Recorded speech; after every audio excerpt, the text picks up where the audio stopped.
Сайн байцгаана уу та бүхэндээ энэ өдрийн мэндийг хүргэе.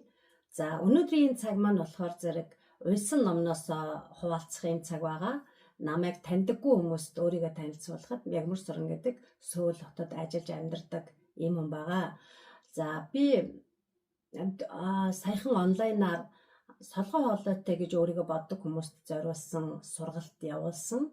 Тэгээ тэр сургалтандаа уйсан номнуудаас ишлэл аваад бас хүмүүстэй ер нь бол яг дуул хурцыг заахын зэрэгцээ давхар ер нь бол майндсет сэтгэл зүйн одоо эрүүл мэндийн хүн заавал өөрийнхөө сэтгэл зүйн байдлыг тогтвортой байлгах энэ бол өөрөөс хамаардаг бас дуулахад бол маш чухал байдаг гэдэг үднээс уншсан номнуудаас хуваалцж байсан. Тэгээд сургалт дуусны дараа бас шамнар маань багшаа гой тань шиг ингээд ном уншдаг болмоор байна. Бас дахиад номны талаар ингээд сонсмоор байна гэдгсэн учраас би ер нь бол ном гэдэг бол хамгийн гайхалтай мэрэгүү ухааны үнэхээр уурхай шүү дээ тий. Тийм болохоор ер нь би цаг гаргаж бас уншиж байгаа номноос бас хуваалцах хэрэгтэй байна гэж бодоод энэ цагийг гаргаж байна. За өнөөдөр болохоор би ямар номны талаар хуваалцах вэ гэхээр Уурхан мамду сипкан имнеда гэдэг энэ болохоор сэтгэл готрал сэтгэлээр унана гэдэг бол зуршил юмаа гэсэн ийм ном байгаа. За энэ дээр болохоор юу гэж байгаа гэхээр та сэтгэлийн хөдөлгөөнөө ингээд удирдах чадчих юм бол таны амьдрал бол огт өөр болно. Тэгээд сөрөг сэтгэл зүйгээс эерэг одоо сэтгэл зүй рүү ингээд солигдоход таны амьдрал бол гайхалтайгаар өөрчлөгдөнө гэсэн ийм ном байгаа. За тэгээ энэ номыг зохиолч болохоор зэрэг ер нь бол сэтгэл зүйн докторант тэгээд Солонгос болон Германд суралцж төгссөн Сөүлийн Канадад Сочи дүүрэгт тэр сэтгэл зүйн том төвтэй бас дээд сургуульд багшилдаг профессор бас нэлээд хэдэн ном зохиосон ийм инфлюенсер хүн байгаа. Тэгээ энэ номны нээлтэн дээр би очиж байсан.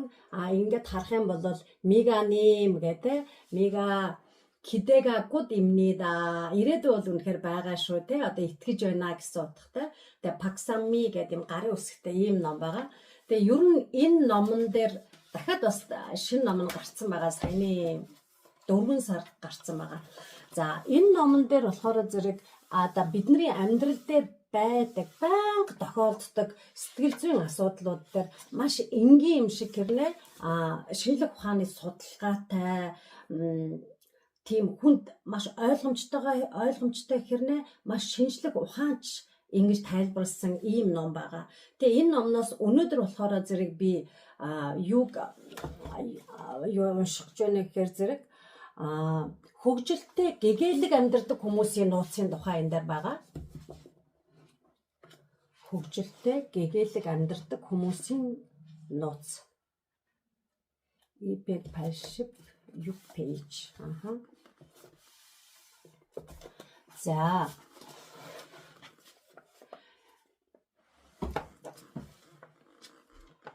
хөгжилтэй гэгээлэг амьдардаг хүмүүсийн нууц юу вэ гэж байгаа юм.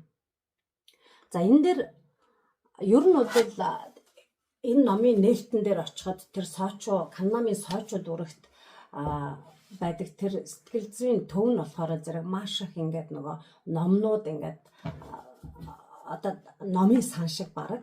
Гэхдээ одоо яг хүн ороод бүр ингээд маш оюунаа хөгжүүлэхийн зэрэгцээ маш гоё юм их гоё хөгжим тавьсан ингээд юу н ороод ерөөсөх хүн ингээд тайвширхаар тэгээд тийм сэтгэл зүйн төв нь болохоор олон ингээд зөвлөгч багш нартай ер нь бол Солонгосын одоо энэ тэнд хотуудаас ирсэн би номныхын нээлтэн дээр бас очсон учраас хотуудаас ирсэн ном их уншдаг хүмүүс тэгээ ер нь бол нөгөө яавал бид нар аз жаргалтай илүү одоо нөгөө сэтгэл зүйн ачаалал бүгээр сэтгэл зүйн ачааллыг одоо сэтгэл зүйн тэр дарамт сэтгэлийн одоо ийм янз бүрийн давлгаа ийм зүйлд бид нар яавал одоо ажиргалтай байх вэ одоо ирж хайсан хүмүүс нэлээ ийм оюунлаг хүмүүс цугласан байсан.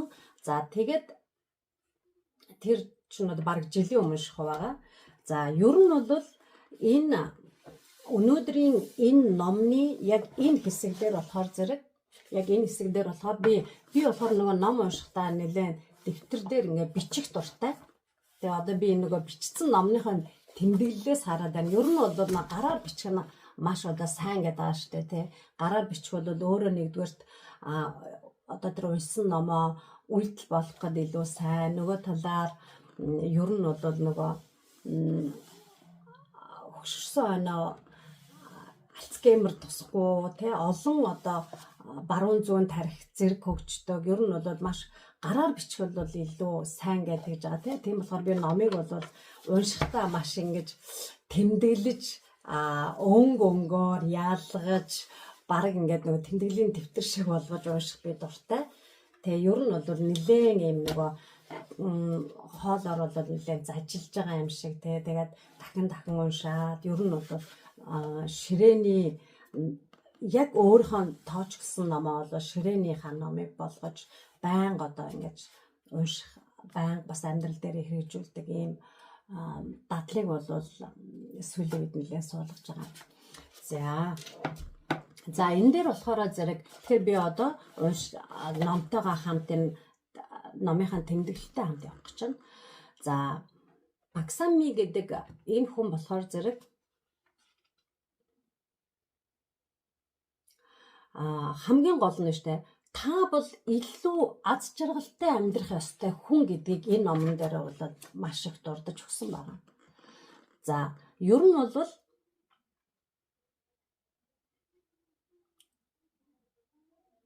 энэ дээр болохоор тэр Канамд байсан нөгөө сэтгэл зүйн төвийн талаар би бичсэн байгаа. За хийж байгаа зүйлдээ тэгэд энэ ном яг энэ хэсэг дээр болохоор юу гэж байгаа гэхээр зэрэг манай сэтгэл заслын төв дээр ингээд ийм зөвлөгөө авахар ирсэн байгаамаа гэж бичсэн байгаа. Энэ дээр болохоор юу гэж байна гэхээр би одоо ингээд альва хийж байгаа зүйлдээ ч юм уу одоо эерэг ханддаг өөдрөг байдаг хүмүүст их атаархдаг. Надад болохоор тийм ингээд баг багтаа өсөхдөө аз жаргалтай дурсамж байхгүй болохоор тэр юм уу эсвэл одоо өсөх насанд маань аав ээж маань намайг ингэж дандаа нөгөө нэг дарж те хүмүүжүүлсэн болоод ч тэр юм уу загнадаг байсан магтдаггүй байсан болохоор ч тэр юм уу би одоо ингээд амьдрал дээр нэг юм хөгжилтэй өөдрөг амьдрах гэхээр ерөөсөө болохгүй байна. Би одоо тэгээ яах вэ гэж асуусан байгаа. За үүн дээр одоо манай энэ зохиолч маань юу гэсэн байна вэ гэхээр одоо бол ер нь өөртөө итгэлгүй хүмүүстэй байнга ингээ оюун бодолтой сөрөг зүйл боддог хүмүүс их байдаг. Тэгэхээр уг нь бол би өөдрөг баймаар байна, аз жаргалтай баймаар байна гэж одоо боддог ч гэсэн сансны зургаар болдоггүй. Тэгээд хүмүүс маань одоо өнгөрсөн зүйлээ бодоод гутрах те одоо бодохороо би их арчаагүй байна гэж одоо сэтгэлээр унах. Тэгээд ирээдүйдээ бол итгэж чадахгүй байх ийм зүйл хандлагатай хүмүүс бол маш их байгаа. Ийм хүмүүс бол сэтгэлийн одоо засал авахар, зөвлөгөө авахар маш их ирдэг гэсэн байгаа. За энэ дээрээ Баксами энэ доктор болохоор юу гэж хэлсэн бэ гэхээр зэрэг яг энэ үед болохоор би Виктор Франклийг бол би их хүндэлдэг юм аа. Тэгээд түүний одоо амьдралдаа 2 дахь удаага амьдарч байгаа юм шиг амьдраарай гэдэг энэ үгэнд бол би их дуртай гэж байгаа байхгүй юу.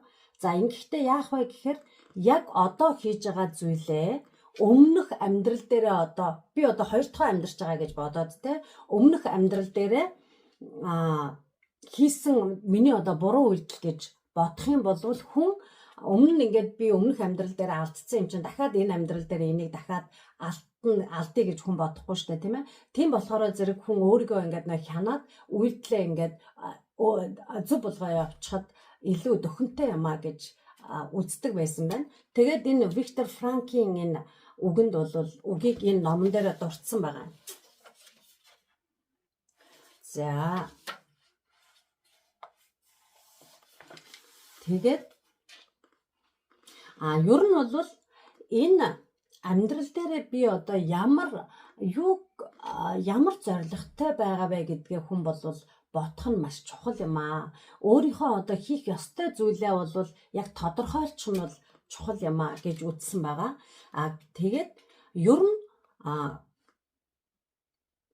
хүний амьдралд өөхөх хүртэл бол ямар ч одоо боломж, ямар ч сайхан зүйл ирэх бол боломж дүүрэн байдаг. Гэтэл хүмүүс болохоор нэг жоохон бэрхшээл одоо зовлон туулаад ирэхээр ирээдүйхээ ингээ хүлээлтийг орхичдгоо. Тэгж бол ерөөсө болохгүй. Тэгэхээр ирээдүйд бол итгэл найдвар гэж бол байгаа гэдэг зүйлийг хизээч мартаж болохгүй гэсэн байгаа. За тэгээд Виктор Франкл юу гэсэн гэхээр хүний орчлон хорвоод бол ерөөсөө өвдөлттэй, гэм нүгэл, өвчин зовлон, үхэл зэрэг бидний амьдралд байдаг ч гэсэн хүмүүс ямар ч одоо тийм хүнд нөхцөл байсан гэсэн одоо ч бай, ирээдүйд ч бай те өөдрөг амьдрах бүх боломжууд байдаг юм аа. Тэгэхээр хүн одоо амьдралын ийм сөрөг хэцүү зүйл байхдаа тэр орчин, тэр нөхцлөө эерэг болгож хувиргах ийм бүтээлч чадвар бол байдгаа. Тэгэхээр энэ нь болохоор юу гэсэн үг вэ гэхээр зэрэг өөдрөгөөр амьдрахын тулд чадах бүхнээ хийдэг ийм давтлага байнга хийх ёстой гэж байгаа байхгүй. Ёнсоп хэя хамнеда гэж байгаа. Ёнсоп л хэя хамнеда гэхээр зэрэг ерөөсө дандаа ийм давталт хийх ёстой. Өөрийн нь мууду хэмбүг хийж чүгүүшибгүй, үггүй шибгүй. Бүх хүмүүс болвол аз жаргалтай амьдрахыг хүсдэг. Инээж амьдрахыг хүсдэг. Хөгжилтэй бөгөөд өөдрөг амьдрахыг хүсдэг.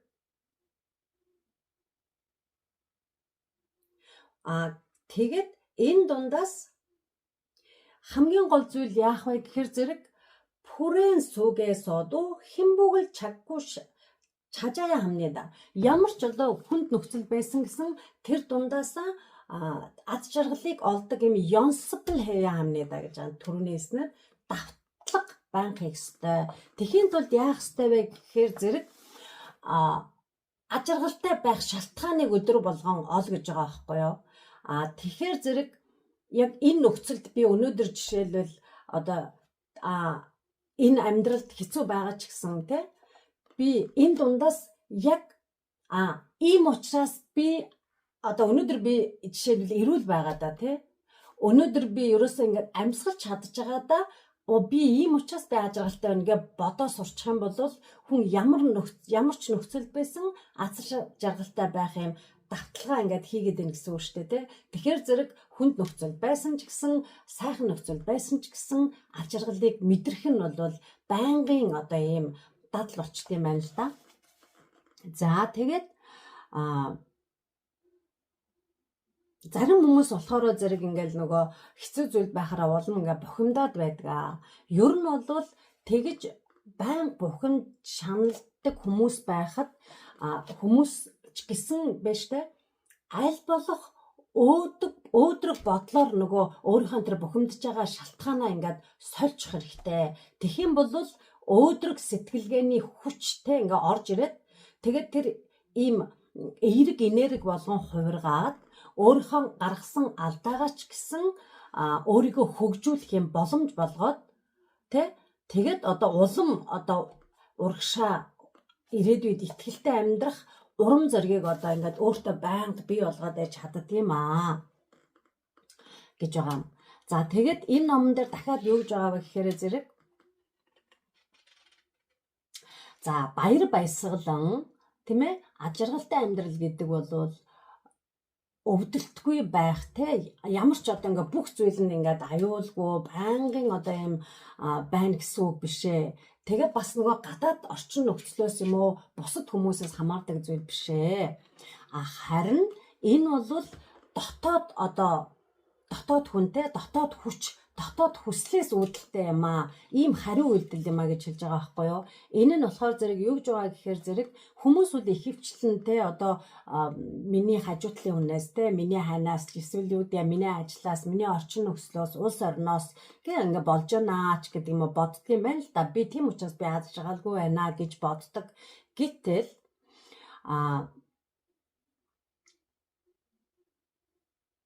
энэ болохоор зэрэг зүгээр би те бусд хүмүүсийг өөрчилж чадахгүй. Орчин нөхцөлийг бол одоо өөрчлөх боломж бол надад тийм юу биш. Төдийлөн одоо надаас шалтгаалж байгаа биш те. Харин би энэ бүхнийг мэдэрч байгаа өөрийгөө бол би өөрийнхөө сэтгэл зүйг би өөрөө удирдаад, өөрийнхөө бодлыг би удирдаад, өөрийнхөө би хандлагыг удирдахвал хангалттай одоо боломжтой. Тийм болохоор зэрэг зовлон зүдгээр дотор байсан ч хэцүү юм дотор байсан ч гэсэн аз жаргалыг олж те хөгжилтэй гэгээлэг сайхан амьдрахад бол би өөрөөсөө шалтгааллах зүйлээ хийхэд хангалттай юм аа гэж байгаа. За тэгээд амжилтын төлөө бол бити их улаараа. Амжилт бол аз жаргалтай адилхантай ингээд араас нь яваадах тусам холдоод байдаг. Харин өөрөө одоо өдөр болгон те хичээж тэгээд эергээр бодоод амьдарч байхад аз жаргал, амжилт хоёр бол өөрөө намайг хайж ирдэг. Өөрөө чамайг хайж ирнэ те. Чи ингээд араас нь явах тусам улам холдоод байдгаа гэж байгаа.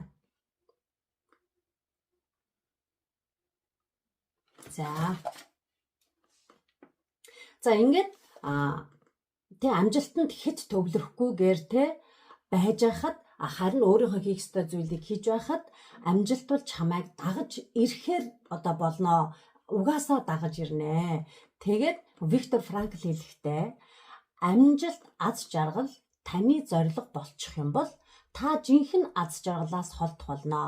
Учир нь тэр бол маш том ачаа олдгоо тий та зорилго одоо амжилтын төлөө явах юм бол тэр ачаа олдгоо. Тэгээд хүн нөгөө зорилгодоо хүрэхгүй болохоор зэрэг санаан зовж эхэлдэг. Тэгээд харин та өөрийнхөө дотоод дуу хоолойгоо сонсоод хүссэн зүйлээ хийгээд амжилттай одоо хүссэн зүйлээ хариуцлагатайгаар хийж байхад өдөр болгон те баяр хөөр аз жаргалтай байхаар хичээж байхад амжилт аз жаргал ирнэ гэж яг өөртөө бат итгээд өдөр бүр талархалтайгаар баяр хөөртэйгээр амьдраарай гэсэн байгаа байхгүй юу. Тэгэхэд бусдыг болон дэлхийг та урьдчилж чадахгүй. Харин та өөрийн зүрх сэтгэлийг эерэг болгож, өөрийн амьдралыг бол өөрийнхөө хүсснээр тэ өөрийнхөө бодлыг эерэг болгосноор өөрийнхөө амьдралыг яаж бол одоо ямар ч сайхан хэмжээгээр ингээд өөрчилж болох юм аа. Тийм болохоор одооноос эхлээд та улам бүр эерэг бодох дасгалжуулалт те давтлага байнга хийж өдөр болгон өмнөх өдрөөсөө арай илүү инээж арай илүү эерэг бодож багаар өөрийгөө дасгалжуулан өөрийнхөө амьдралыг хүсснээрээ өөрчлөөрэй. Тэгээд та бол илүү их аз жаргалтай байх эрхтэй юм хүн юм аа гэсэн байгаа. За ингээд өнөөдөр надтай хамт байсан та бүхэндээ баярлалаа. Би бас энэ номноос хуваалцах цагаа бас илүү аль болохоор гаргахыг хичээнэ. Тэгээ та нарт маань бас энэ аз жаргалтай эерэг өөдрөг амьдрахад энэ номноос хуваалцсан цаг маань таалагдсан байхаа. Тэгээ бас манай YouTube сувгийг давж subscribe болон бас лайкаар надад урам өгөөрэй. Тэгээд таны өдөр бүр өмнөх өдрөөсөө өчигдрөөсөө 1-2 алхмаар ч гэсэн илүү байж бодолчин 1-2 цөөхөн бодлоор ч гэсэн эерэг бодолчин улам нэмэгдэж өдрөөс өдөрт аз жаргал чинь дүүрэн байхыг хүсье өрөөё. Баярлалаа.